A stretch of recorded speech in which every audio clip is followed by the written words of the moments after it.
makapangyarihan sa lahat, kami po ay nagpapasalamat sa umagang ito. Sa kalayaan na sambahin namin kayo sa Espiritu at katotohanan. Dalangin po namin, patuloy niyo po kaming katagpuin sa aming kalalagayan. Pangangailangan man namin ito ay material o ito man ay espiritual. Alam po namin na ang mga bagay na ito ay hindi po lingid sa inyong kaalaman. At aming patuloy na inilalapit sa inyo ang gawain na ito, ang mga kapatiran na bumubuo sa iglesia na ito. Patuloy niyo pong pagpalain ang aming mga pagpapagal. Aming dalangin yung mga kapatiran namin na patuloy na nasa gamutan. Ang ilan ay nananalangin na makapagpasuri sa doktor. Ang ilan ay nananalangin sa panustos sa gamutan. Kayo po ang maggawad ng mga bagay na ito sa aming mga kapatiran. Alam niyo po ang laman ng kanilang puso. Alam namin na kayo po ay gumagamit ng iba't ibang kaparaanan. Gayon din naman po sa mga kabataan na nag-aaral. Dalangin namin na makatapos po sila sa kanilang pag-aaral at makamit po nila ang kanilang mga pangarap. Ingatan niyo po ang kanilang testimonya at nawa manatili silang tapat at naglilingkod sa inyo. Alam po namin ang mga banta sa kanilang pananampalataya at nandoon ang mga impluensya, ang pagkilos ng kaaway. Pero kung kami po ay patuloy na ilalapit ang aming sarili sa inyo, nandun po ang pagiging matibay sa aming pananampalataya, lalo pa sa inyong salita. Aming inilalapit ang mga kapatiran namin sa ibang bansa. Patuloy niyo po silang aluin, samahan, sa kanilang mga sa bawat araw ng kanilang buhay, anuman ang kanilang mga suliranin na pinagdaraanan. Alam po namin na ito po ay kaya nilang lampasan kung kayo po ay kasama nila. Paalalahanan niyo po sila sa mga dapat at hindi dapat nilang gawin bilang inyong mga anak. Ang lahat po ng ito ay pinagkakatiwala namin sa umagang ito. Ito po ang aming dalangin sa matamis na pangalan ng aming Panginoong Hesus. Amen at amen. Mari na po tayong makaupo. At magandang umaga po muli sa ating lahat. Kunin po natin ang ating mga Bible.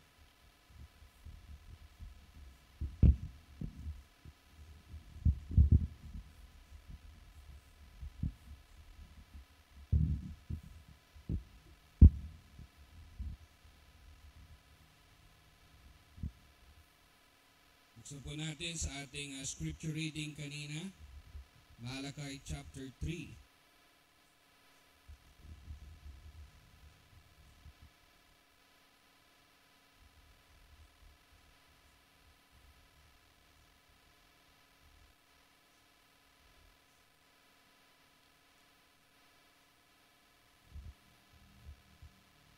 Hindi na po natin babasahin lahat ng talata, pero isang talata na lang po at yan ay sa verse number 10. Malachi chapter 3 in verse number 10, kung inyo na pong nakita sa inyong mga tangan-tangan na Biblia, sabi dyan, "Bring ye all the tithes into the storehouse, that there may be meat in mine house, and prove me now herewith, saith the Lord of hosts, if I will not open you the windows of heaven, pour you out a blessing, that there shall not be room enough to receive it." Ngayon pong umagang ito, this is the last topic, last message na sisentro po sa ating tema ngayong buwan na ito. Pinamagatan natin itong faithful stewardship. Tapat na tagapangasiwa. And all of us is a steward. Ano ibig sabihin ng steward? We are a manager. We are earning.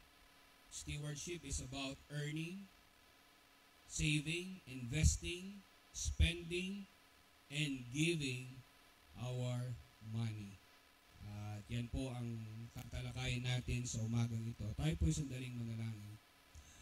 Manaming Diyos, makapangyarihan sa lahat, kami po ay humihingi ng karunungan sa umagang ito. Gabayan niyo po ang aming pag-aaral at ang inyong lingkod.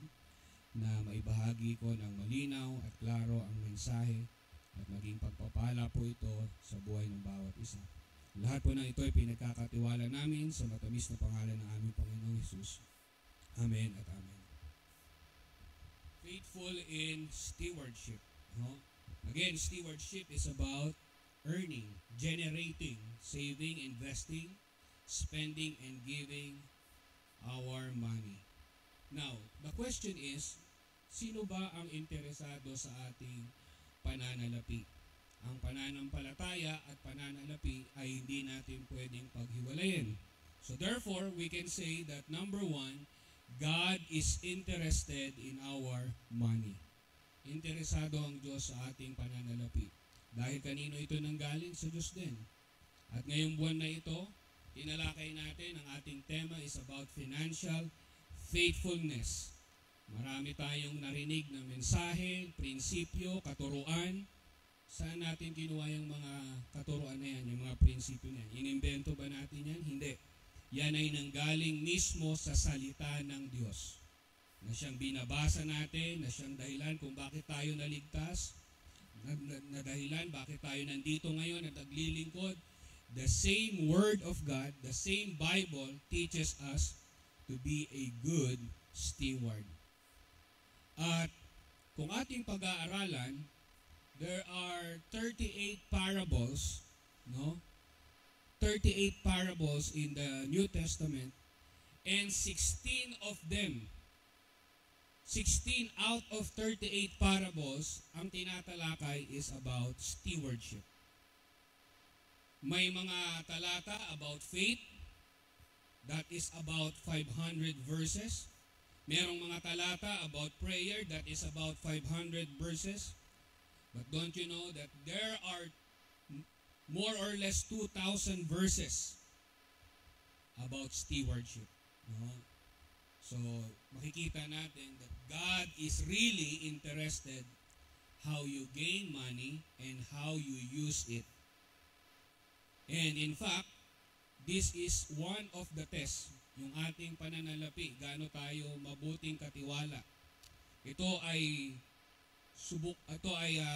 paraan para matest yung ating spirituality. No? Hindi nasusukat ang spiritualidad, gaano ka kahusay kumanta, gaano ka kagaling mag-perform, but money is the test, no? Yung ating stewardship. Kung ikaw ba ay spiritual at kung ikaw ba ay patuloy na umiibig sa ating Diyos, no? Because if you love God, hindi issue sa iyo ang pagbibigay. Luke chapter 6 and verse 46. Luke chapter 6 verse 46. Sabi diyan, and why call ye me Lord, Lord, and do not the things which I say? Saan natin kinuha yung prinsipyo ng pagbibigay? Sa salita ng Diyos. Sino nag-utos? Ang Diyos. And all of us, sasabihin natin, mahal natin ng Diyos. Number one siya sa buhay natin. He is our top priority. Pero sabi nga, let's put our money where our mouth is. Kung ano yung pinagsasabi mo, kung ano yung bukang bibig mo, ano yung madalas mong sabihin, dapat kasunod nun lahat. Yung iyong oras, yung iyong talento, yung iyong pananalapi.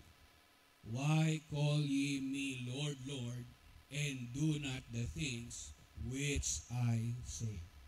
So number one, who is interested in your money? It is God.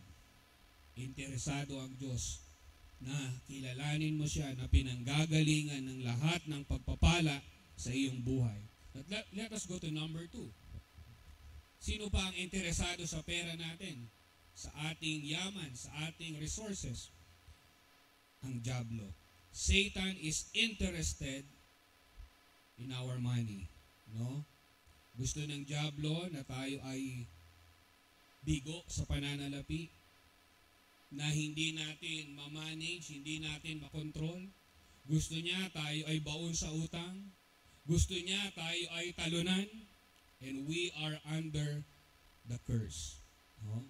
Gusto niya nandun tayo sa losing end. At manatili lang tayo doon. Pero salamat, kaya nga may mga verses na ganito, kaya nga mayroong mga teachings and preachings about stewardship because God doesn't want us to be a loser. Hindi niya nandun tayo hindi gusto ng Diyos na tayo ay nasa losing end. But instead, God wants us to be free. No? Alam naman natin yan, pag usapin ng pera, no? Lahat tayo kamot ulo, lahat tayo problema, lahat tayo nag-iisip, paano pagkakasyahin. Tinuturuan tayo ng salita ng Diyos na, oy, kontrolin mo yung pera mo. Ikaw ang amo ng pera mo, hindi yung pera mo ang amo mo. I-manage mo. Pangasiwaan mo. Desisyonan mo saan pupunta ang bawat sentimo, ang bawat halaga, at hindi ang pera ang magdidesisyon para sa iyo. No? So makikita natin mga kapatid, ang diablo gusto niya na tayo ay maging talunan. Ang iba sa atin, marahil, kung mapapakinggan natin itong mensahe na ito, ang nasa isip natin, si pastor, tinuturuan kami, bini-brainwash kami. No? Si pastor, parang pinasusuot kami ng damit na sobrang sikip, hindi kasya. It will not fit. Maybe it's another gimmick, it's another scheme, it's another scam. Yun ang kaisipan ng iba. Pero mga kapatid, mga kaibigan, ito po ang paraan ng Diyos para palayain tayo, to set us free. You are the master of your money. Ngayong umagang ito, meron tayong 10 test. No? 10 step to test if we are in financial bondage. No? Check natin yung sarili natin. No? Tignan mo kung ikaw ba yung number 1. Sa isip nyo lang, dyan lang sa kinauupuan ninyo. And then later on, you will see na kung kayo ay in financial bondage, parang talaga sa inyo itong mensahe ngayong umagang ito. Number 1, you borrow money. Nanghihiram ka ng pera, nangungutang ka ng pera, humahagilap ka ng pera, araw-araw for your daily needs. Daily expenses. No?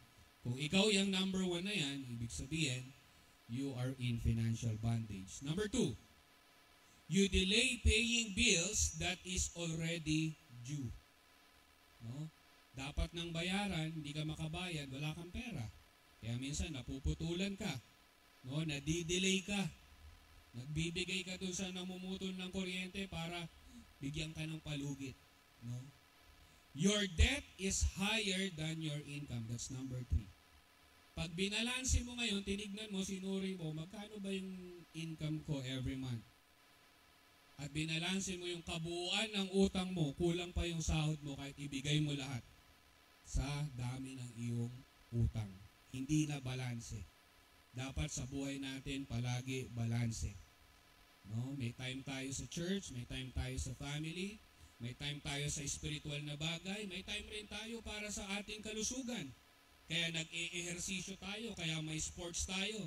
Kasi dapat balanse lahat. May oras tayo sa lahat ng bagay. No? Then number 4, you are unaware or maybe you intentionally avoid thinking how much is your debt. No, hindi mo na alam. Pag iniisip mo, magkano ba utang mo kabuuan? Hindi mo na maisulat, hindi mo na masabi. Either, hindi mo talaga alam, o sinasadya mong wag alamin kasi alam mo, sasakit ulo mo, may stress ka, magigilty ka. No? Pero hindi dapat. No? Kailangan na harapin mo. Kasi, sino bang gumawa ng utang na yan? Ikaw. No? So, kailangan isipin mo. Kaya nga minsan, di ba? Yung nangutang, hindi niya alam kailan magbabayad. Pero yung inutangan, hindi yun mawawala sa isip niya. No? So, you must be aware. No? And then number 5, may tumatawag na sa'yo. May naghahanap na sa'yo. Someone is calling, someone is reaching you about your debt. Hinahagilap ka na. Nasaan po ba si ano to, si ganito? Ha? Kasi meron po siyang pinasukan na loan. Eh, hindi na po nakakabayad. Ilang beses na po pumalya. Ha? Nag-issue ng cheque, tumalbog. Okay? So, dapat, ha? Tingnan natin yung sarili natin. May mga tumatawag na ba? May mga naghahanap na ba? And then number 6, you're getting money from your savings to pay current bills. Nagagalaw mo na yung ipon mo. No? Yung ipon na sana para sa emergency, yung ipon na para sana sa ibang bagay, na napapakialaman mo na, nauubos na, nawawala na, para bayaran yung mga bayarin na regular o pang araw-araw. And then number 7, paying old loans with new loans. Dami mo ng utang. Para mabayaran mo yung lumang utang, uutang ka uli. So takip-takip lang. Ang suma total, may utang ka pa rin. So that is not good. You're not a good steward. You're not a good manager. You are a slave of your debt. No? You are in financial bondage. Hindi ganon. Dapat ikaw ang kumukontrol sa iyong pananalapi. Then number 8, you and your spouse always argue about money. Pinagtatalunan nyo na yung pera madalas, kayong mag-asawa. Kung ano-ano na nangyayari, nagkakabatuhan na ng kung anong bagay, no, dahil sa pera. No? So, hindi ko alam paano kayo maghawak ng pera. Kayo ba ay what's mine is mine? What's yours is yours? Pero ako naniniwala at sangayon sa salita ng Diyos na kapag kayo mag-asawa na, iisa na lang kayo. What's yours is mine and what mine is yours. No? Pinag-isa na kayo. Huwag kayong magtatalo. No? And then number 10, it is difficult for you to tithe to God on God's day. So, isa sa mga palatandaan that you are in financial bondage, nahihirapan kang ibigay yung para sa Panginoon. Hindi para sa iyo, hindi para sa ibang bagay, para sa Panginoon, sa araw ng Panginoon. That is the Lord's Day. So, ilan kaya ang na-check nyo dyan? Ito ako, ito ako, ito. O baka na-perfect nyo yung 10. No? You have the perfect score. You are in financial bondage. The good thing is, hindi yan natin inalam para wala lang. Inalam natin yan para matutunan natin itong lesson natin ngayong umaga na ito. At yung iba naman, sabihin natin, Pastor, hindi ako yan, wala ako sa mga yan, wala akong utang, wala akong problema sa pera. In fact, ang dami kong pera sa bangko. Well, this verse is for you. Tingnan natin sa Ecclesiastes chapter 5 in verse number 10. Ecclesiastes chapter 5 in verse number 10, he that loveth silver shall not be satisfied with silver, nor he that loveth abundance with increase. This is also vanity. He that loveth silver shall not be satisfied. Tanungin ko kayo, magkano ba yung sapat na? Kailan ba natin sasabihin na ito, basta may ganito ako? Wala pong amount. Walang portion na kaya nating sabihin, when I have this amount, it is enough. Kasi ang tao, gusto natin palaging konti pa. No? Kaya nga nakikita natin, yung sa gobyerno natin, yung greed. Meron na, gusto pa. No? At maraming palusot, maraming ginagawa na paraan para hindi mahuli. No? Sipin mo yung mga condominium unit, no? Ginagawa lang nilang vault. Sipin mo mga box na pera. Ha? Because when you have power, kaya mong gawin ang lahat. Pwede mong gamitin ang kapangyarihan sa kabutihan, pwede mong gamitin ang kapangyarihan sa kasamaan. Kaya, napakadelikado po We want a little more. Konti pa.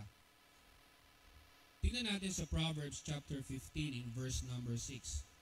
Proverbs chapter 15 verse number 6. In the house of the righteous is much treasure. But in the revenues, yung korap, yung kurakot, in the revenues of the wicked is trouble. Bakit merong trouble? Kasi nakuha niya sa masama eh. Nakuha niya sa masama at alam niya, later on, pwedeng umusok, pwedeng may mag-ingay, pwedeng may tumestigo, pwedeng maidiin siya. Kaya ngayon, yung mga kumamal ng malaking salapi, ano na nangyayari? Hindi na makapagkatulog, nagagalit na. Yung isa nga na ospital na eh. Bakit? Kasi merong trouble. Hindi matahimik ang puso, walang peace of mind. Kasi pwede kang maidiin, pwede kang mahuli. Maganda pa na maliit lang yung sahod mo, pero nakuha mo sa malinis na paraan. No? Kaya mong humarap kahit kanino. No? Malinis ang iyong pangalan. A good name is rather to be chosen than great riches. No? So, let us be the master of our body. Hindi tayo maging alipin. Tingnan natin sa Proverbs 23 in verse number 4. Proverbs 23, verse number 4. Labor not to be rich, cease from thine own wisdom. No, kasi pag ang isip mo, gusto kong yumaman, doon na lang yung focus mo. Kapag doon, di ba sabi natin kanina, dapat balanse tayo sa lahat ng bagay. Hindi lang tayo may time sa pagtatrabaho, sa pagninegosyo, sa pag-aaral. May time din tayo na makinig ng mga pangaral, ng preaching. Kasi kapag yung isang bagay, doon ka na lang nakatuon, mapapabayaan mo yung ibang bagay. Sabi ng Bible, you cannot serve two masters. You will love the one and you will hate the other. Labor not to be rich. Cease from thine own wisdom. Tingnan natin sa Deuteronomy chapter 8 in verse 18. So, hindi galit ang Diyos sa pagiging mayaman. In fact, pabor nga ang Diyos na tayo ay yumaman. Pero ang galit ang Diyos, yung i-priority natin, i-prioritize natin yung pera, yung pagiging mayaman. Sabi dito ng Deuteronomy chapter 8 verse 18, but thou shalt remember the Lord thy God, for it is He that giveth thee power to get wealth, that He may establish you His covenant which He sware unto thy fathers as it this day. Sino daw nagbibigay sa atin ng kapangyarihan to get wealth? It is God Himself. Siya yung nagbibigay ng lakas, talento, kakayanan, mga kaparaanan for us to get wealth. Kapag ang layunin mo ay just to get money, just to have more money, time will come, money will get you. Parang yung sticky mat, di ba? So, nilalagay natin sa mga bubuit para mahuli natin sila, yung makukulit. No? Lalagay ka ng sticky mat, sa ibabaw nun, may bait, may pain. Para kapag ka yung bubuit, natukso siya doon, didikit siya doon. At gustuhin niya man umalis, hindi na siya makakaalis. That's the same thing with money. Marami tayong pinapasok, marami tayong sinasalihan because we want to get more money. And time will come dahil sa kakasali natin, sa kakapasok natin sa kung saang bagay, gusto nating umalis, hindi na tayo makaalis. Na biktima na tayo, dumikit na tayo. No? So, it's like a trap. Kung kakausapin tayo ng pera, isa lang ang mensahe ng pera na sa atin. It will say goodbye. No? Goodbye. Paalam. Tingnan natin sa Proverbs 23 verse number 5. Proverbs 23 verse number 5. Wilt thou set thine eyes upon that which is not? For riches certainly make themselves wings. They fly away as an eagle toward heaven. Masaya ka ngayon, ang dami mong pera, bukas makalawa, asa na? Wala na, yung lumipad na. No? Dahil hindi natin kayang i-keep, hindi natin kailangang hawakan. Lahat ng yan ay may katapusan. No? May position ka sa gobyerno ngayon, ikaw ay congressman, diba? Meron tayong tinatawag, the power of the purse. Sino ang may pera sa kaban ng yaman? Sino ang nag-a-appropriate? Sino ang nagbabudget? Kung hawak mo ang budget, makapangyarihan ka. Pwede mong laro-laruin, pasikot-sikutin, pero time will come, may katapusan. May katapusan. Mabubuking ka rin, mahuhuli ka rin, magtuturuan din sila. At yun ang nakita natin. No? It will fly away. Pwede kang maraming pera, pero you can be the most miserable person. Luke chapter 12, up to verse 20 up to verse 21. Luke 12:20, verse 21. Luke chapter 12, verse 20 to 21. But God said unto him, Thou fool, this night thy soul shall be required of thee. Then whose shall those things be which thou hast provided? Verse 21, So is he that layeth up treasure for himself, and is not rich toward God. Diba ito yung tinatawag natin na rich, full, mayaman, pero mangmang. Sabi niya, ang dami ko nang naimpok, ang dami ko nang naitago, pero sabi sa kanya ng Panginoon, ngayong gabing ito, kukunin ko ang iyong kaluluwa, at lahat ng naimpok mo, mapapakanino kaya? What shall it profit a man if he shall gain the whole world and lose his own soul? So, nakita natin, number one, sino interesado sa pera natin? Ang Diyos. Dahil siya ang nagbigay niyan. He wants us to be faithful. He wants us to recognize Him as the source of all blessing. Sino pa interesado sa pera natin? Ang kaaway. Gusto niya hindi mo yan ma-manage, hindi mo yan makontrol. Gusto niya maging alipin ka, gusto niya maging problemado ka. May Diyos ka, ligtas ka, may Bible ka, umatin ka sa church, pero talunan ka. Yan ang gusto niyang maging kalalagayan mo. And then lastly, sino pa interesado sa pera natin? Sarili natin. We are interested in our money. You. No? It is God, it is Satan, and it is you. At huwag kayong magsisinungaling sa akin na hindi kayo interesado sa pera. No? Hanggat buhay tayo, hanggat nandito tayo, kailangan natin ng pera. Ano yung kasabihan? You cannot go round without around. Ha? Paano pagka ako sukay sa jeep? Pwede ko bang sabihin sa jeepney driver, pastor ako, baka pwede, ilibre mo na ako. Diba? Ilingkod ako ng Diyos eh. Hindi, kailangan magbayad ka ng pamasahe. Kasi kung hindi, makikita mo yung karatula doon, God knows who does not pay. Diba? Sabi doon sa karatula ng Diyos, God knows who does not pay. Pastor ako, mag-1, 2, 3 ako, magbabayad din ako. Diba? You cannot go around without around, so we need money. And let us be honest about it. Money is a great servant, but a cruel master. So dapat hindi pera tas ikaw. Dapat ikaw tapos pera. Okay? You are the master. Ikaw ang amo ng iyong pananalapi. So, tatlong bagay. Paano tayo magiging faithful steward? Number one, you must personally return. Tingnan natin sa Malakay chapter 3 verse number 7. Malakay chapter 3 verse number 7. Sabi dyan, even from the days of your fathers, ye are gone away from mine ordinances, and have not kept them. Return unto me, and I will return unto you, saith the Lord of hosts. But ye said, wherein shall we return? So pinababalik sila ng Panginoon. This book of Malakay ay hindi po tumatalakay about money lang.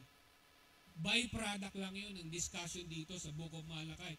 Ang pinag-uusapan talaga dito, yung mga priest at yung relasyon nila sa Diyos na dapat na itong mga tao na ito, sila yung dapat na nakakaunawa kung sino ang Diyos sa buhay natin. Pero sila pa ang lumalapastangan. At anong sabi ng Diyos? Dahil sila ay napalayo ang kanilang puso, bumalik kayo. Number 1 na gusto ko pong makita natin, God wants the giver, not the gift. Hindi kailangan ng Diyos yung pera mo. Ha? Huwag mo isipin na kahit kailan, ako, gimmick na naman ng church yan, gimmick na naman ni pastor yan, scheme na naman yan, scam na naman yan. Always be reminded na ang lahat ay pag-aari ng Diyos. Ha? Lahat ay galing sa Kanya. Hindi niya gusto yung pera mo, ang gusto niya ikaw. At kung ikaw ay nasa Panginoon, kabuntot na lang nun. Automatically, normally, susunod na lang yung pera. Hindi ito sapilitan. Kaya sabi nga ng Bible, God loveth the cheerful giver. Masaya. Bakit ka masaya nagbibigay? Kasi nagbibigay ka sa minamahal mo, sa Diyos. Diba? Kaya nga nung nanliligaw tayo Diba? Gumagastos din tayo Kaya ang tanong, pag nanliligaw, ano ba, sasagutin mo ba ako? Kasi sayang yung gastos ko No? Nag-i-effort ka No? Kasi pag nagmamahal ka, kabuntot mo. Nagbibigay ka. Tingnan natin sa Psalm 50 verse 12. Psalm 50 verse 12. If I were hungry, I would not tell thee, for the world is mine, and the fullness thereof. Lahat ay pag-aari ng Diyos. Hindi mo ililigtas ang Diyos sa pagkakautang. No? Ang Diyos ang sasagip sa iyo, sa iyong mga pangangailangan. But my God shall supply all your need. 2 Corinthians chapter 12, verse 14. 2 Corinthians chapter 12, verse 14. Behold, the third time, I'm ready to come to you, and I will not be burdensome to you, for I seek not yours, but you. Ano sinasabi ni Apostol Pablo sa mga mananampalataya sa Korinto? Hindi ko habol kung ano yung meron kayo. Ang habol ko, kayo. Ha? Kayo. Yung tao, yung may kaluluwa, yung may relasyon sa Diyos, yun yung habol ni Apostol Pablo. Gusto ng diablo na isipin natin that this is just a racket, a scheme. Sabi ni Apostol Pablo in 2 Corinthians chapter 8 verse number 5, 2 Corinthians chapter 8 verse number 5, and this they did not as we hope, but first gave their own selves to the Lord and unto us by the will of God. Do you remember the Macedonian believer, yung mga Kristiyano sa Macedonia? Sabi doon, naghihirap na sila, naghihikaos na sila, pero nagawa nilang magbigay. Bakit? Anong sikreto? Sabi sa verse number 5, but first gave their own selves to the Lord. Kapag nasa Panginoon ka, kapag ka spiritual ka, kabuntot na lang nun yung laman ng bulsa mo. So God wants the giver, not the gift. Nasa Panginoon ka ba? Mahal mo ba ang Panginoon? Then number 2, God wants growth. Gusto niya tayo ay lumago. Hindi ang Diyos nagpa-fundraising. Uy, stewardship na naman. Ang Panginoon, nag-ano na naman, si Pastor, fundraising na naman tayo. It is not fundraising. It is raising our faith. Kasi bilang Kristiyano, kung ang tagal-tagal mo na at pagka ganito ang pinag-usapan, natitisod ka pa, naku, pera naman. Isip na naman, si Pastor, parang di niya alam yung pangangailangan namin Natitisod ka pa rin. Ibig sabihin, hindi ka lumalago. Kasi ang realidad, kung ikaw ay mananampalataya, kung mahal mo ang Diyos, kasama ang bulsa. That's the reality. You are not offended, but instead, you accept that this is the truth. God is not raising money, He is raising people. It is not fundraising, it is faith raising. No? Meron nga isang magulang No? Pino na siya eh. Dahil yung mga anak niya, no, ang yaman-yaman na nila, pero pinipilit niya yung kanyang mga anak gumawa ng mga gawaing bahay. Sabi nung kapitbahay niya, kayo ang yaman-yaman nyo na, pwede na kayo kumuha ng katulong. Bakit mo pinipilit yung mga anak mo? Sila naglilinis ng bahay, sila nagwawalis dyan, sila naghuhugas. Pwede na kayong kumuha ng katulong. No? Kulang pa ba yung yaman nyo? Nagtitipid kayo? Kumuha na kayo ng katulong. Sabi naman ng magulang, hindi kami nagpapalaki ng income, nagpapalaki kami ng anak. Di ba? Gusto mong matuto yung anak mo ng disiplina. Gusto mo yung matuto yung anak mo ng gawaing bahay. Because time will come, they will have their own family. Gusto mo maging responsable sila. Ayaw mo sila na maging nepo babies. Ha? Ayaw mo sa kanila na parang unlimited ang ATM, hindi natatapos. Ha? Kuha lang ng kuha. Anak, kung gusto mo ng pera, magtrabaho ka. You have to earn clean and hard labor money. So, tinuturuan natin sila ng disiplina. Ganon din ang Diyos sa atin. Kaya sabi niya sa verse number 7, Malachi chapter 3, return unto me and I will return unto you, saith the Lord. But he said, wherein shall we return? Paano kami babalik? Ano bang naging problema namin? Verse number 8, will a man rob God? Yet ye have robbed me. Ninakawan niyo ako, sabi ng Diyos. Saan? Wherein have we robbed thee?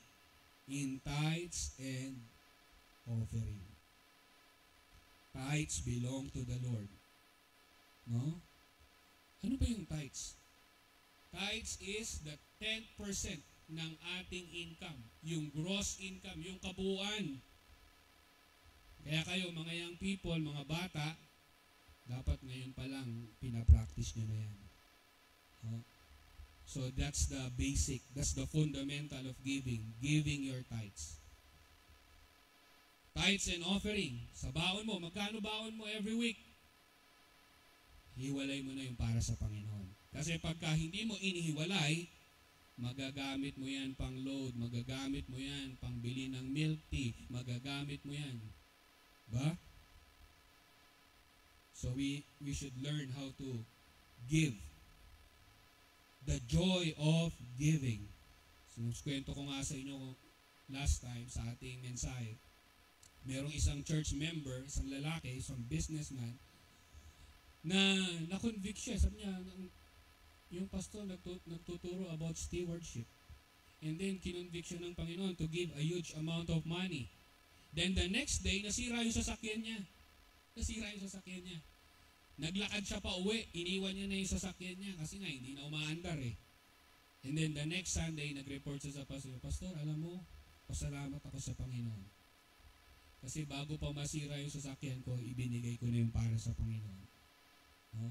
Maaari iniisip natin, baka binalik naman ng Panginoon, baka yumaman siya. Hindi po. Ang gusto kong ipunto sa atin, yung joy of giving. Buti binigay ko na yun sa Panginoon dahil kung hindi, sigurado nakupit ko pa. Saan mo ko ninakawan? Sabi ng Panginoon, in tithes and offering. So, you compute magkano yung inyong amount. And, kunin mo yung 10%, yung kabuuan. And then, that is your tithes. So, sipin yan, baka nga kahit na hindi na natin pag-usapan yung tithes, yung ordinarong pangangailangan na, baka hindi ka nga nagbabudget eh. No? Kung ano lang mabili mo, kung ano lang, tinuturuan tayo ng Panginoon, maging disiplinado. Pangasiwaan kung ano yung meron tayo.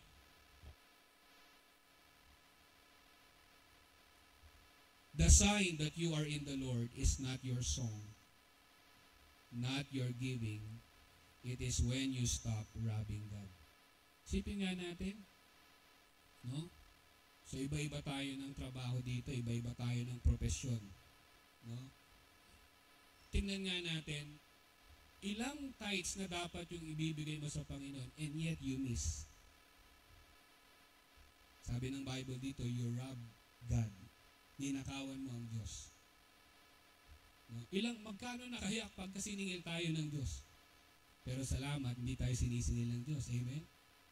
Sabi ng Lamentation, in the book of Lamentation, it is of the Lord's mercy that we are not consumed.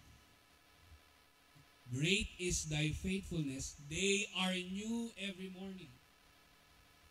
Pero hindi ibig sabihin nun, magpapatuloy tayo dahil ang Diyos ay punong-puno ng habag, ng awa. So, sabi nila, saan ka namin ninakawan? Sabi dito sa verse number 8, in tithes and offerings.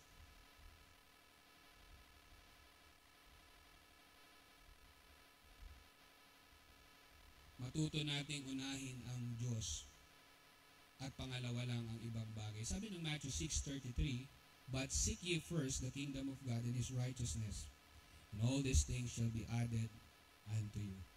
So, what is our top priority? Ang Diyos. No? So, tinuturuan kayo ni Pastor na sa pagbabudget, pag dumating na yung income natin, ihiwalay mo na yun sa Panginoon. Hindi sa huli. Bayad ng kuryente, bayad ng upa, bayad ng tuition fee, and then kung ano yung sukle, kung ano yung matira, para sa Diyos. Hindi, sabi ng Bible, seek ye first. Unahin mo ang Panginoon. And all these things shall be added unto you. So, that is the proper way. So, kailangan bumalik tayo sa Panginoon. God wants the giver, not the gift. Ikaw ang habol ng Diyos, yung puso mo, yung pag-ibig mo, yung paglilingkod mo. Hindi yung pera mo. Yung pera mo, kabuntot na lang. Number 2, God wants growth. Gusto niya lumago ka sa iyong pananampalataya. And then number 3, God's want the glory. Tingnan natin sa Malachi chapter 10.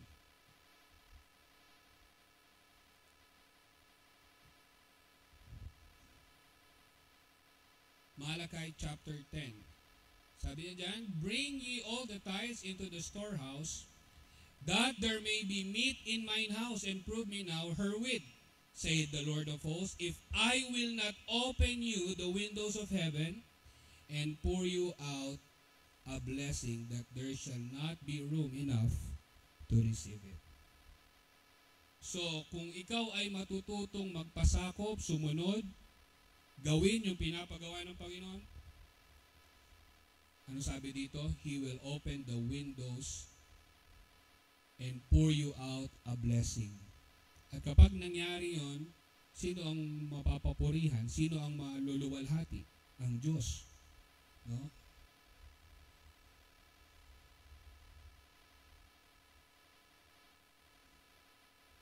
Walang ibang paraan. There's no other way but to do it according to God's way. Tingnan natin sa Luke chapter 20 verse 25. Luke chapter 20 verse 25.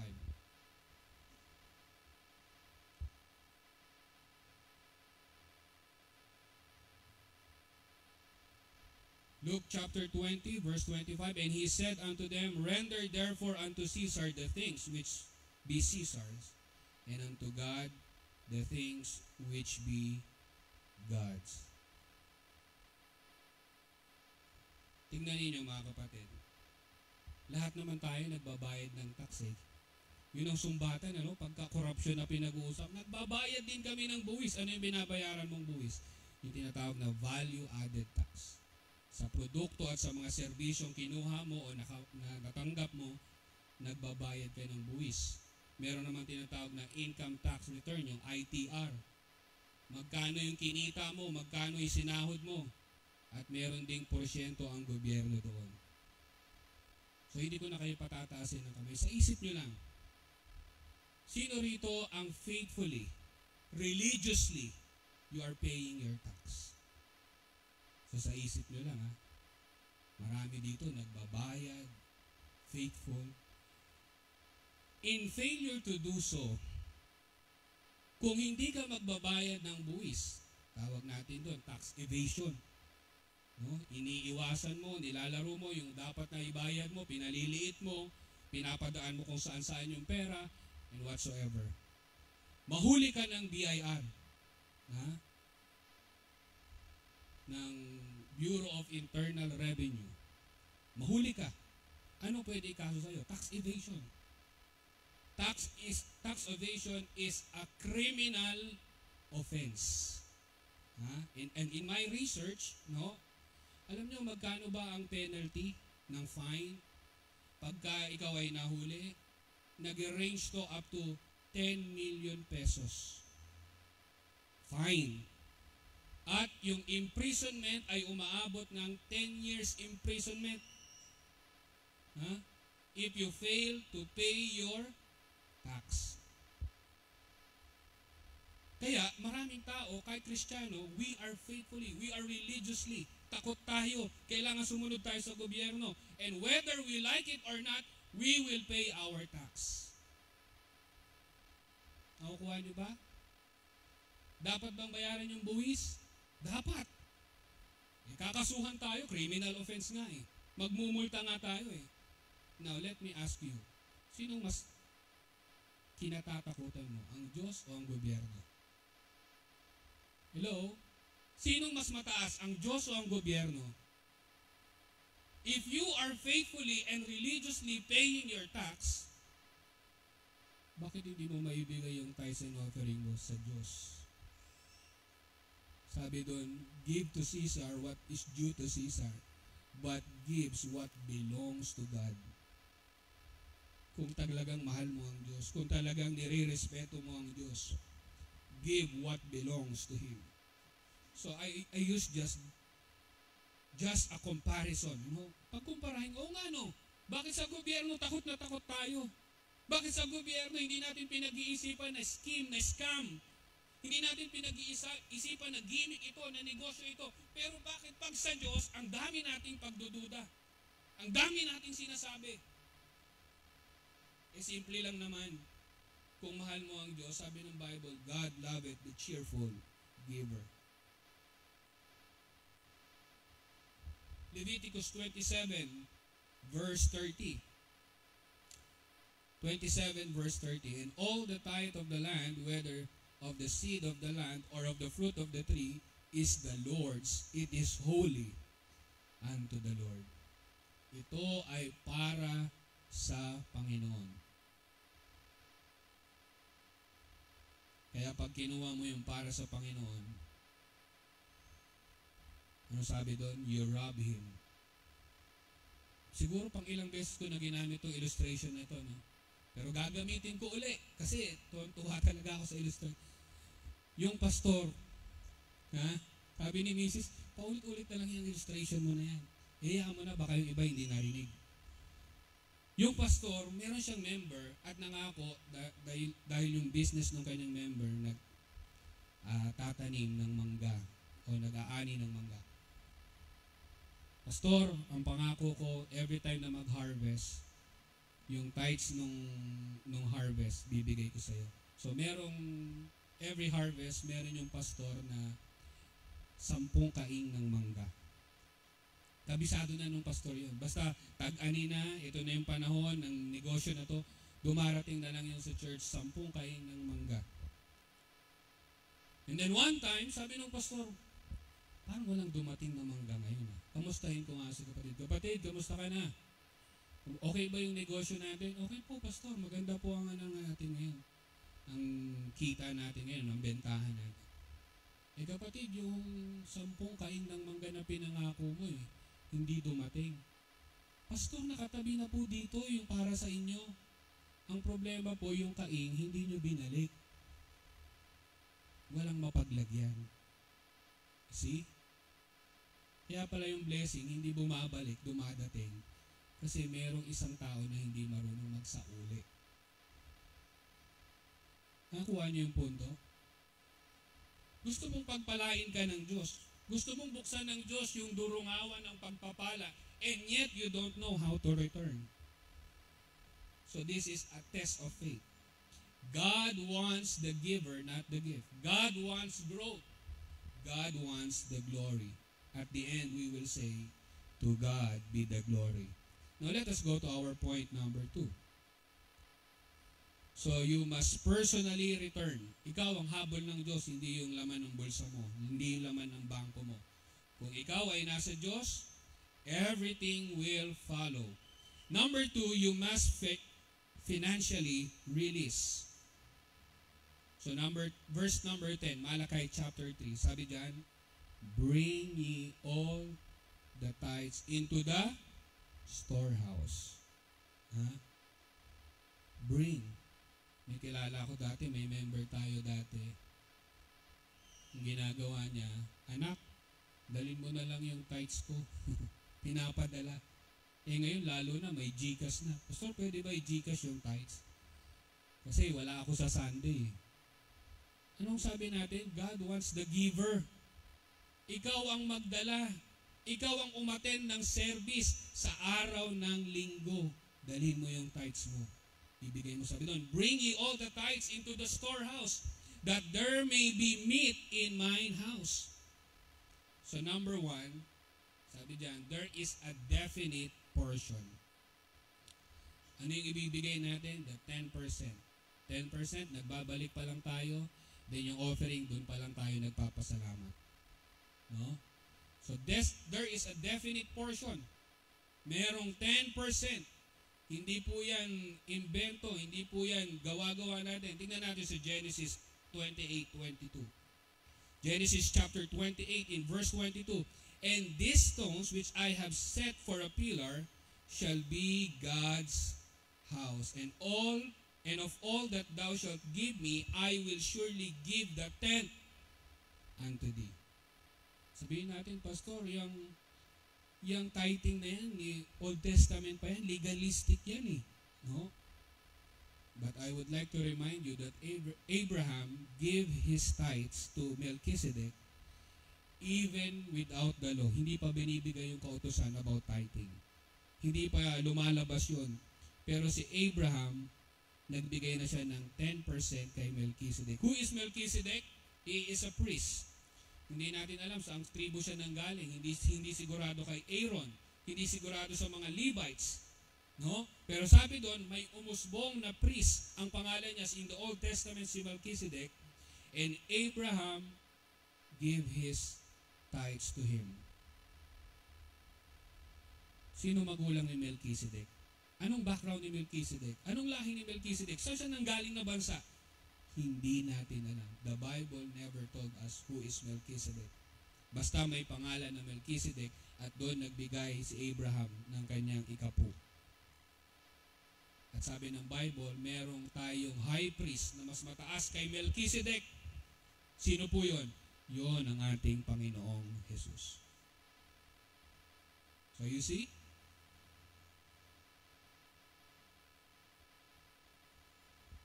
Pastor, Old Testament na yan. Kautusan yan sa lumang tipan.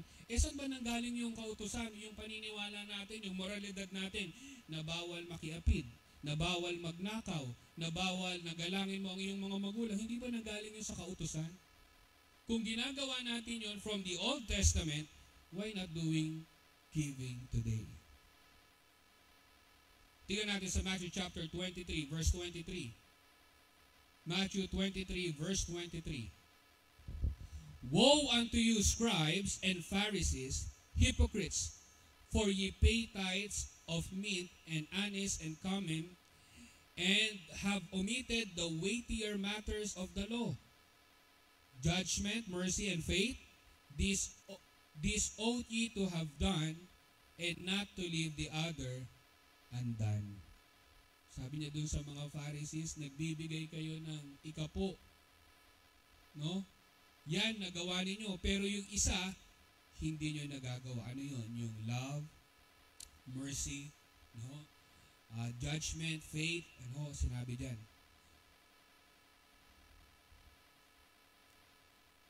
Parang mga Kristiyano rin, pwedeng nagbibigay ka ng tithes, pero hindi ka nagde-devotion. Pwedeng nagbibigay ka ng tithes, pero hindi ka umaattend ng church. Kaya sabi dun sa mga Pariseo, oo nga, nagbibigay nga kayo, pero nakalimutan nyo yung kabuntot nun. No? Yung kasunod nun. Kaya nga yung babae, the widow and the two mites, di ba, nag-offering sila dun sa loob ng templo Sabi ng Panginoon, sino nagbigay ng pinakamalaki? Siyempre, yung pinakamaingay na nagbigay. Pero sabi ng Panginoon, itong babaeng balo na ito, this widow, why? Kasi binigay niya ang lahat. At kaya niya binigay ang lahat dahil binigay niya ng merong pag-ibig. Tingnan natin sa Romans chapter 3, verse 31. Romans chapter 3, verse 31. Do we then make void the law through faith? God forbid. Yea, is we establish the law. So, saan natin nakuha yung mga basic principle natin, yung morality natin, yung right and wrong natin? In the Old Testament. Mahalin mo ang Diyos, huwag ka magkakaroon ng ibang Diyos, huwag kang papatay, galangin mo ang iyong mga magulang, huwag kang magnanakaw, huwag kang magnanasa sa mga bagay ng ibang tao. No? So, nakuha natin yun in the Old Testament. At, ganun din ang prinsipyo ng pagbibigay. So, tithe is a definite portion. No? Ikapu. You compute your income, your gross income, kabuuan, wala pa yung tax, wala pa yung mga binabayaran na insurance. Computein mo yun, i-multiply mo, 0.10, that is your tithes. No? Basic and simple. Now, if there is a definite portion, number 2, there is a designated place. Sabi ng talata natin, bring the tithes. Where? Into the storehouse. So, may lugar kung saan mo siya dapat ibigay. No? Sabi doon, during that time, nagbibigay sila sa templo. No? Pero tayo ngayon, paano tayo magbibigay? Tingnan natin sa 1 Corinthians chapter 3, verse 16 up to verse 17. 1 Corinthians chapter 3, verse 16 to 17, know ye not that ye are the temple of God? Sino daw po yung templo ng Diyos? Tayo. Ye are the temple of God, and that the Spirit of God dwelleth in you. If any man defile the temple of God, so God must be glorified in us, in our body. No? Sa ginagawa natin sa ating buhay. If any man defile the temple of God, him shall God destroy, for the temple of God is holy, which temple ye are. So tayo ang templo ng Diyos. No? And then tingnan natin sa 1 Corinthians chapter 16, verse 2. Kung tayo ang templo ng Diyos, dapat ang Diyos ay mag-glorify sa atin. 1 Corinthians 16, verse number 2. Upon the first day of the week. Bakit tayo nananambahan sa unang araw ng linggo? Bakit hindi Martes? Bakit hindi Huwebes? Hindi Biyernes? Hindi Sabado? Because this is the first day of the week. Seek ye first the kingdom of God. Ang Panginoong Hesus nabuhay na magmuli during the first day of the week. At simula noon, nagkatipon ng mga mananampalataya sa unang araw ng linggo. At kailan sila nagbibigay? Sabi dito ng verse number 2, upon the first day of the week, let every one of you lay by him in store, as God had prospered him. Kung paano ka pinagpala ng Diyos, ito ang minsan ginagawa nating lusot bilang mga Kristiyano. Dahil ang naipokpok lang sa isip natin ay yung 10%, minsan ginagawa nating palusot yan. Ha? Yung bang God has blessed you so much. Pag inisip mo yung blessing sa buhay mo, sobra-sobra pa eh. Pero para mailusot, para lang mapanatag yung konsensya mo na hindi ka nagbigay sa Panginoon, you will give the 10% when you know you can double, when you know you can triple. Hello? Ginagawa nating legalistic kasi sabi ni Pastor, 10% lang eh. Pero alam mo naman ang blessing, minsan sobra-sobra. No? May time naman na medyo. Pero sabi doon, kung paano ka pinasagan, if God is generous to you, be generous also. On the first day of the week. Saan ka magbibigay? Sa storehouse. No? Kailangan dalhin ang ikapu, sabi diyan, into the storehouse. Yun ang paraan ng Diyos. No? Kasi ang hinahanap ng Diyos, yung giver, hindi yung gift. At kung yan ang paraan ng Diyos, dapat gawin yan sa paraan ng Diyos, hindi sa paraan mo. Pastor, may GCash naman ngayon eh. Baka pwede na i-GCash. Pastor, kasi busy talaga sa work. Baka pwede ipadala na lang kay kapatid, sa anak, sa pinsan, whatsoever. Hindi, sabi ng Bible, ikaw. Tithes mo yan, sa'yo yan, ikaw ang magdala kasi a-attend ka rin ng service, kasi makikinig ka rin ng preaching, kasi magpapasalamat ka personal sa Panginoon. You must bring, dalhin mo, yung pagsamba mo, yung pasasalamat mo, yung pagpupuri mo, dalhin mo sa ating Diyos. So there is a designated place. Then number 3, there is a definite purpose. Sabi ng verse number 10, that there may be meat in my house. In other words, merong pakinabangan, merong i-consume para doon sa gawain ng Panginoon. Sa tingin ninyo, yes, naglilingkod tayo sa Panginoon, diba? Pero naka-electric pan tayo, naka-ilaw tayo, diba? Ibig sabihin, may binabayaran din yung gawain ng Panginoon eh. May kailangan na tayong gastusin, o may kailangan tayong panagutan. At kung hindi tayo magbibigay, saan kukuha ang gawain? No? So we have to be faithful. Tingnan natin sa Ephesians chapter 3 verse 21. Unto Him, Ephesians 3:21, unto Him be glory in the church by Christ Jesus throughout all the ages, world without end. Amen. So paano maluluwalhati ang Panginoon? Sa pamamagitan ng kanyang iglesia. Sino yun? Tayo.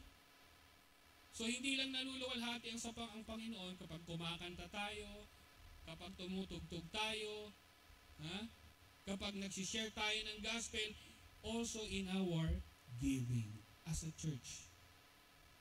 Nakakalungkot isipin because when we observe, minsan matitisod pa tayo o kumbaga sasampalin pa tayo ng katotohanan sa mga hindi mananampalataya, yung mga kulto.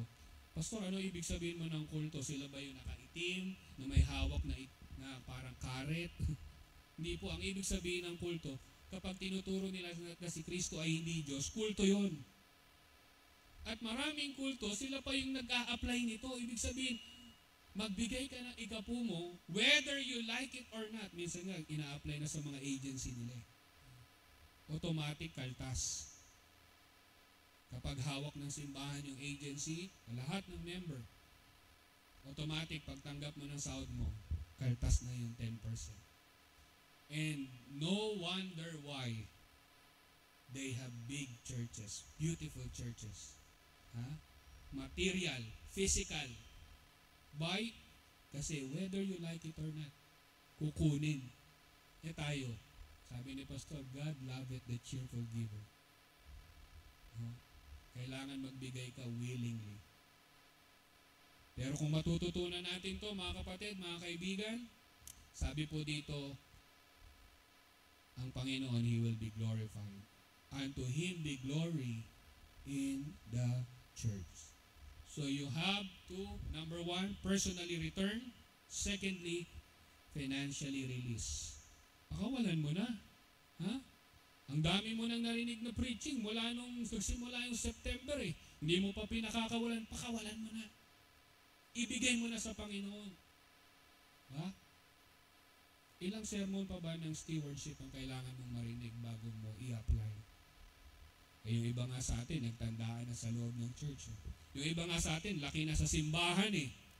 Pero hindi pa rin natin natututunan. You have to give it.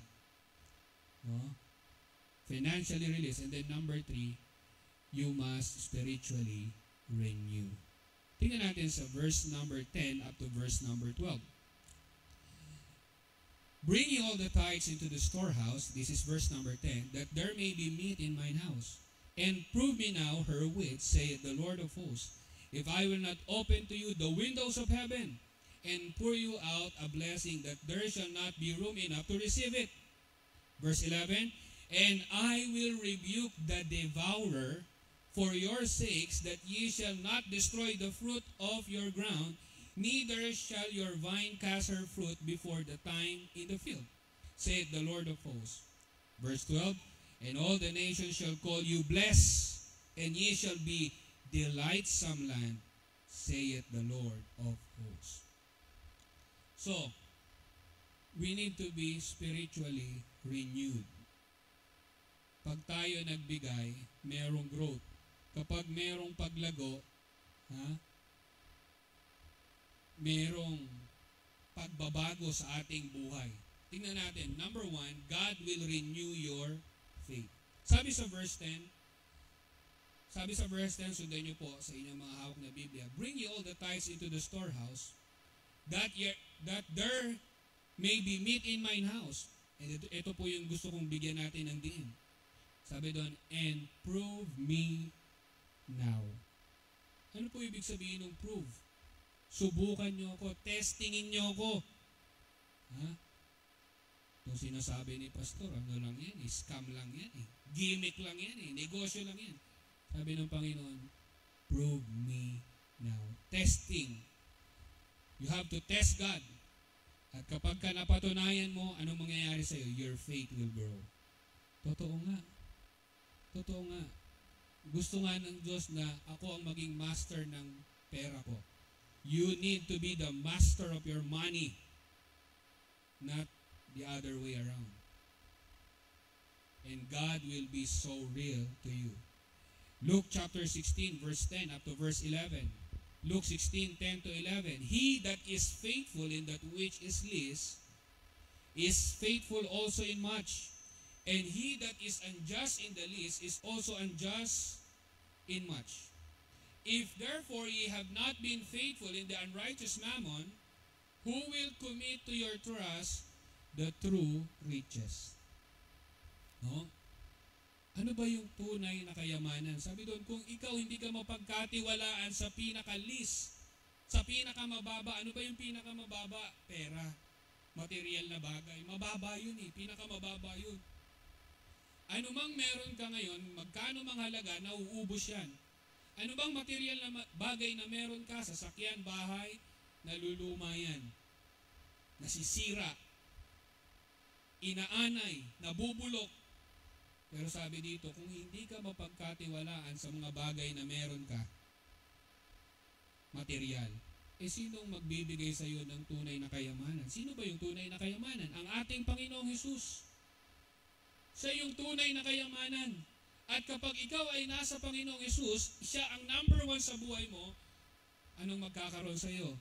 Joy, peace, lahat ng hope. Because Jesus is the true riches.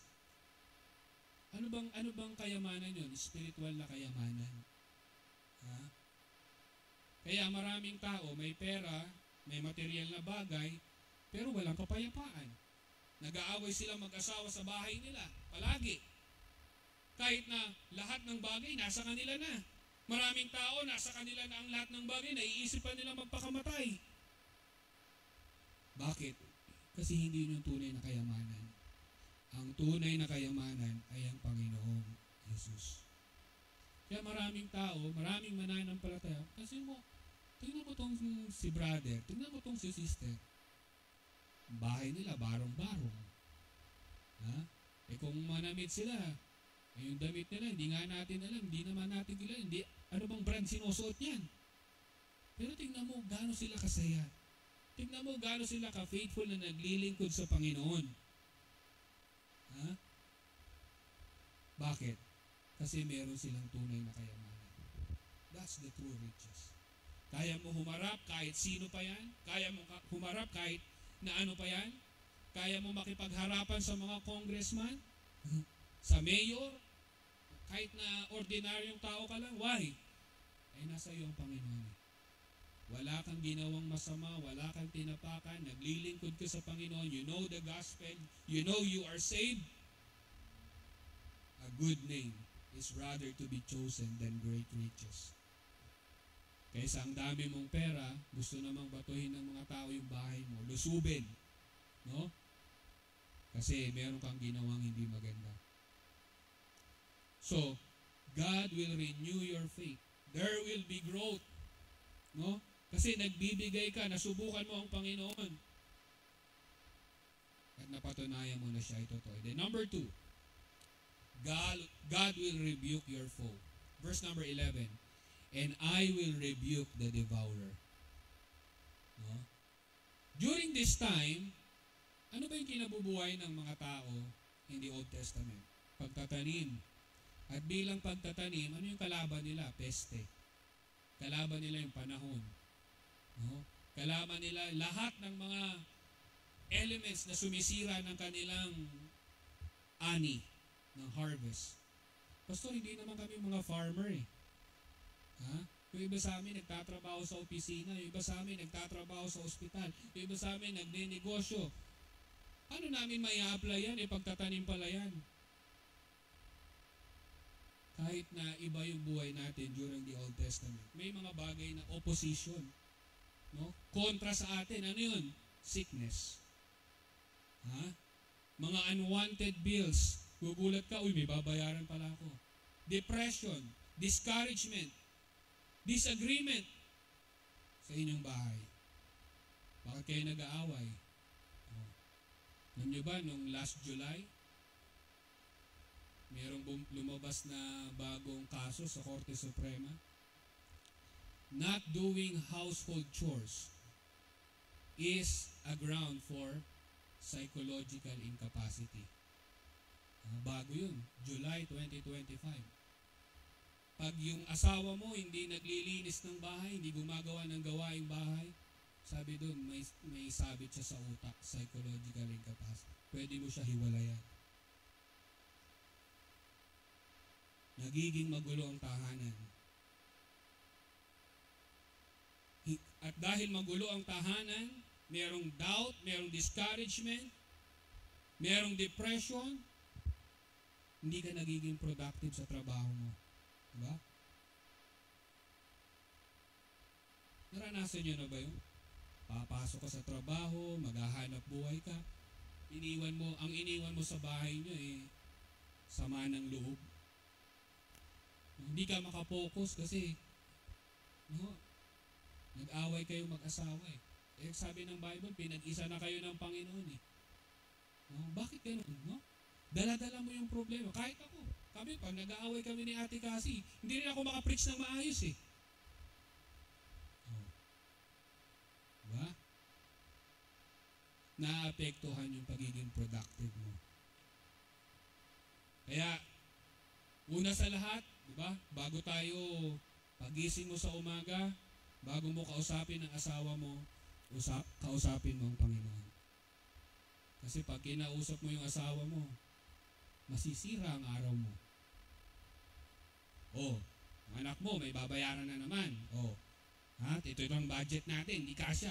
Kagigising mo pa lang, nagsisimula, ba naman yan, sira na yun. Maghanap buhay ka, magtrabaho ka. Sira na yung araw mo Pero pag sa Panginoon ka, Panginoon, salamat, nagising ako. Panginoon, salamat, may lakas ako. Ngayon, kahit na anong tanggapin mong negative na salita, ayos na yung puso mo sa Panginoon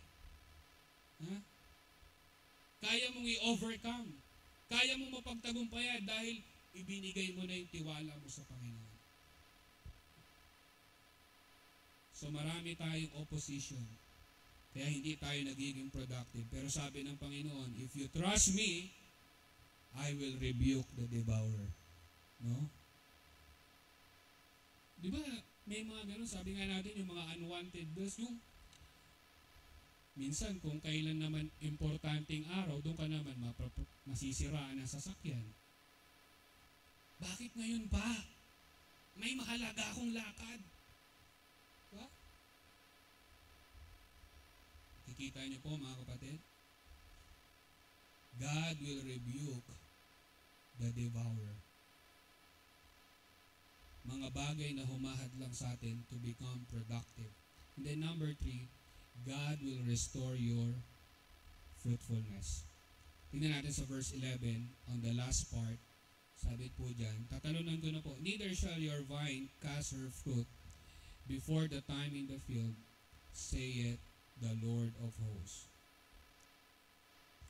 Ano po ba ibig sabihin na pag nagbigay tayo ng tithes, na ikapo natin, anong mangyayari sa atin? Ha? Bilang pastor, tinitignan ko kayong lahat.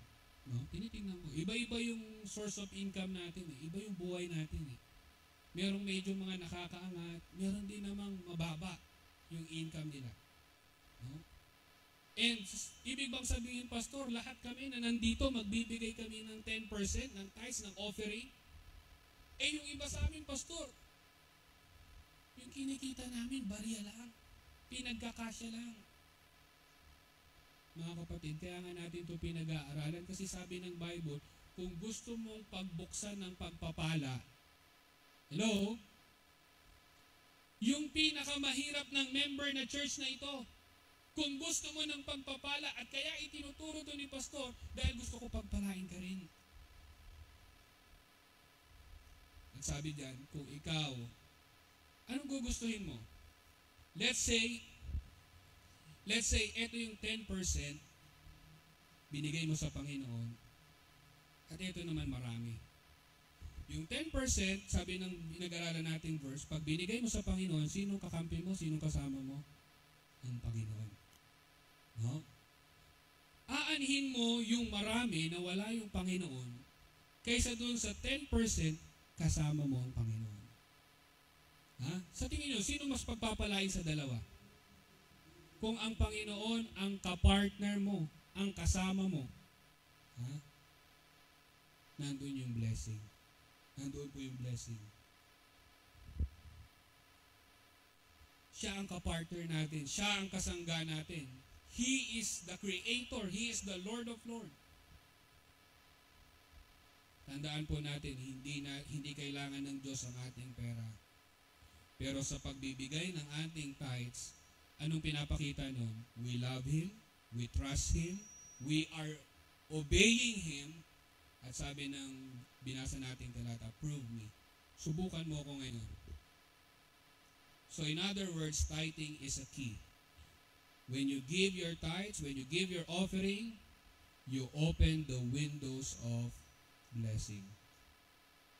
You open the windows of blessing. Pag hindi ka nagbigay ng tithes, baligtarin mo. Ha? Kung binubuksan ang pintuan ng pagpapala, sinasarado mo. Sinasarado mo. So, yun po. Number one, you need to personally return. Ikaw ang habol ng Diyos. You have to be financially released. Bigay mo. Pagkatiwala mo. And then number three, there is a spiritual renewal. Lalago ka, no? Yung mga kontrabida sa buhay mo, sakit, mga hindi ka nais-nais na pangyayari, whatsoever, sasawayin ng Diyos. Gawa ng kaaway. And then there will be a fruitfulness. Kasama mo ang Panginoon. Ngayong umagang ito, sa mga bago maybe, medyo offensive yung tinuturo ni Pastor. Medyo ito ay isang strangherong paksa para sa atin. Pero gusto kong klaruhin sa atin lahat bago tayo magsarado. Hindi kailangan ng Diyos ang pera mo. Sabi ng Mark chapter 8 verse 36. Kita nga natin yung talata na yan. Mark chapter 8 verse 36. Sabi diyan, for what shall it profit a man if he shall gain the whole world and lose his own soul? Anong mapapala ng isang tao makamtan niya ang lahat ng bagay sa daigdig na ito? Number one, posible bang makamtan mo yung bagay sa buong mundo? Hindi. Yan ay sa Diyos. He is the Creator. He is the owner of everything.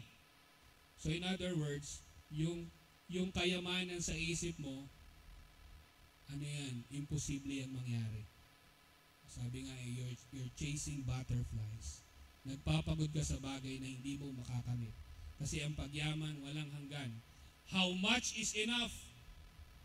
Pero pagpalagay na natin, let us assume, kaya mo talagang makuha ang lahat. Maging sikat ka, maging tanyag ka, pinakamayaman ka. Pero, sabi diyan, and lose his own soul. Ano ang pinaka-valuable, expensive na bagay sa buong mundo na ito? Yung bagay ng sanlibutan na ito o yung iyong kaluluwa? Of course, yung kaluluwa mo. Bakit? Si Kristo ay namatay para sa iyong kaluluwa. Binayaran niya yung kaluluwa na yan ng kanyang banal na dugo doon sa krus ng Kalbaryo. Namatay siya para sa iyong kasalanan noon, kasalukuyan, at sa hinaharap. Mga kapatid, mga kaibigan, hindi po ito therapy pinag-uusapan natin dito. Higit sa lahat, ang gusto ko pong maintindihan natin yung relasyon sa ating Panginoong Hesus. Kung tayo ay may tamang relasyon sa Panginoon, susunod na lang po yung ibang bagay. No? Susunod na lang yung bulsa natin. Pero ang tanong, ano bang mangyari sa buhay mo? Nakakatiyak ka na ba na ang Panginoon ang iyong tagapagligtas? Nakakatiyak ka na ba? Nakakasigurado ka na ba? Ang relihiyon na ito, ang samahan na ito, ang organisasyon na ito, hindi ka nito kaya iligtas. Ang tanging kayang magligtas sa iyo ay ang Panginoong Hesus. Kaya make sure, isang araw sa buhay mo, may ginawa ka ng desisyon na tinanggap mo ang Panginoong Hesus at maaring ngayon yung araw na yun. Pwede mong tiyakin, pwede mong tanggapin ang Panginoon, pwede kang humingi ng tawad sa iyong mga pagkakasala at tanggapin mo ang Panginoong Hesus bilang Panginoon at sariling tagapagligtas. Paano ko gagawin ng pastor? Sa pamamagitan ng pananalangin. Pwede mo ibuhos sa Kanya. Tayong lahat ay tumayo. Habang tayo ay nakayuko at nakapikit, maaaring may mga kasama tayo ngayong umaga. Maybe this is your first time to attend. Maaaring itong paksa natin ay isang strange topic para sa iyo. Pero naunawaan mo na higit sa lahat kailangan mo si Kristo. Naunawaan mo na siya ay namatay para sa iyong kasalanan at ngayong umaga na ito, nais mong tanggapin ang Panginoong Hesus bilang iyong sariling tagapagligtas. Siya ay namatay para sa iyo. Inibig ka niya. Ang sinasabi ng banal na kasulatan, we love Him because He first loved us. Minahal ka ng Panginoon nung alipin ka pa ng bisyo. Minahal ka ng Panginoon nung alipin ka pa ng kasalanan. And now, you realize how much He loves you. Binigay niya ang buhay niya sa krus ng Kalbaryo. Ginawa ng Panginoon yung kanyang bahagi. Iniligtas ka niya, inibig ka niya. Ngayon naman, kailangan yung bahagi mo. Nais mo ba siyang tanggapin? Kung yan ang pasya mo ngayong umagang ito, mula sa iyong kinatatayuan, inaanyayahan kita to please come forward to this altar. Huwag kang mahiya, huwag kang mangimi. Nais kitang gabayan sa pagtanggap sa ating Panginoong Hesus. Habang tayo ay nakayuko at nakapikit, meron ba tayong kasamahan ngayong umagang ito na nagsasabi, Pastor, nais kong tanggapin ng Panginoong Hesus. Hindi pa ako nakakatiyak sa buhay na walang hanggan. Kung meron tayong kasama mula sa iyong kinatatayuan, you can come forward to this altar. Pwede kang lumapit at gagabayan ka ni Pastor. Ngayon naman sa mga kasamahan natin, maybe you're a long-time Christian, matagal ka nang mananampalataya. Pero the question is, are you faithful? Ilang mensahe na ang napakinggan mo about stewardship? Ilang mensahe na ang napakinggan mo about financial faithfulness? Sinimulan mo na ba? Sabi ng Panginoon, prove me. Subukan mo ako ngayon. Gawin mo ng tama ngayon. Kung hindi ko bubuksan ang bintana ng pagpapala. Gusto mo ba ng blessing? Gusto mo bang ilapit ang sarili mo sa Panginoon? Ngayong umagang ito, inaanyayahan ko kayo mga kapatid, mga Kristiyano, mga mananampalataya, mga anak ng Diyos. Pwede tayong lumapit sa Panginoon. Panginoon, bumabalik ako sa iyo. Inilalapit ko ang sarili ko sa iyo. At sabi ng Panginoon, siya din naman ay lalapit sa atin. Sige, lumapit tayo dito sa altar. Come closer. Pwede kang manalangin.